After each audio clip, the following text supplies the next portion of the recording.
நண்பர் ஒருத்தர் ஒரு கார் எடுத்துகிட்டு ஒரு நேஷ்னல் ஹைவேஸில் ஒரு 70 கிலோமீட்டர் ஸ்பீடில் போயிட்டுருக்காரு.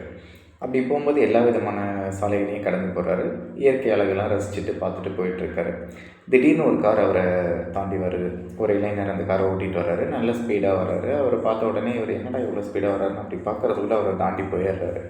அவர் கிராஸ் பண்ண உடனே நீ என்ன இவ்வளோ ஸ்பீடாக ஓட்டுவியா, புது காராக இருந்தால் எப்படி என்ன ஓட்டுவியான்னு சொல்லிட்டு இவரோட காரை வேகமாக அழுத்த ஆரம்பிக்கிறாரு. 70 கிலோமீட்டர் ஓட்டிகிட்டு இருந்தவர் 80 கிலோமீட்டர் ஸ்பீட் மாற்றுறாரு. அந்த காரும் வேகமாக போகுது. இப்படி மாற்றி மாற்றி ஒரு 90 கிலோமீட்டர் 100 கிலோமீட்டர் கொஞ்சம் கொஞ்சமாக அதிகமாகி ஒரு 120 கிலோமீட்டர் ஸ்பீடில் அழுத்த ஆரம்பிக்கிறாரு. அவரும் அதை விட வேகமாக அழுத்துறாரு. இப்படி ஒவ்வொருத்தராக மாற்றி மாற்றி அழுத்தி முன்னாடி போயிட்டுருக்காங்க. கடைசியில் ஏதோ ஒரு இடத்துல போய் சேர்ந்துருப்பாங்க. சரிங்களா, 2 பேத்தில் யாரோ ஒருத்தர் ஜெயிச்சிருப்பாங்க. ஸோ 2 பேரும் போட்டி போட்டு ஓட்டிகிட்டு போய் நிறுத்திட்டாங்க.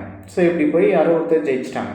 சரிங்களா, ஆனால் இதில் நம்ம புரிஞ்சிக்க வேண்டியது என்ன அப்படின்னா, இந்த நண்பர் கார் எதுக்காக எடுத்தார்? ஜெயிச்சிருக்கலாம், அது பிரச்சனை கிடையாது. ஆனால் எதுக்காக கார் எடுத்தார்? இந்த இயற்கையை ரசிச்சுட்டு போகணுன்ற ஒரு எண்ணத்தில் தான் கார் எடுத்தார். கடைசியில் அதை செஞ்சாரா? இந்த மாதிரி தாங்க. இப்போ அந்த காரை ஓட்டுனது யார்?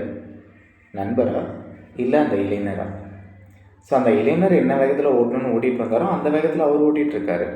அதே வேகத்தை நானும் ஓட்டணும்னு சொல்லிட்டு இவர் என்ன பண்ணார்? வேகமாக அழுத்த இவர் இயற்கையை ரசிச்சுட்டு ஓட்டிகிட்டு வந்த அந்த எண்ணத்தையே மாற்றிட்டார்.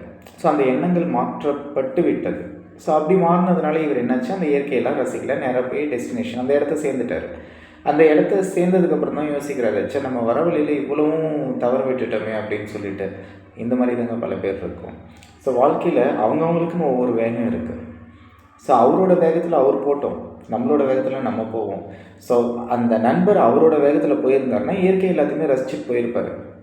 ஆனால் அவரோட வேகத்துக்கு மாறினப்ப அவர் ரசிக்க வேண்டிய எல்லாத்தையுமே விட்டுட்டு தான் போயிருக்காரு. போய் ஜெயிச்சு என்ன பண்ணுறது? ஜெயிச்சு அதில் என்ன லாபத்தை பார்த்தாரு? ஆனால் இவரோட அந்த கோல் அந்த இடத்துல ரீச் ஆகலை. ஜெயிச்சிருக்கலாம், இவரும் ஜெயிச்சிருக்கலாம், இல்லை அவரும் ஜெயிச்சிருக்கலாம், யாரோ ஒருத்தர் ஜெயிச்சிருக்கலாம்.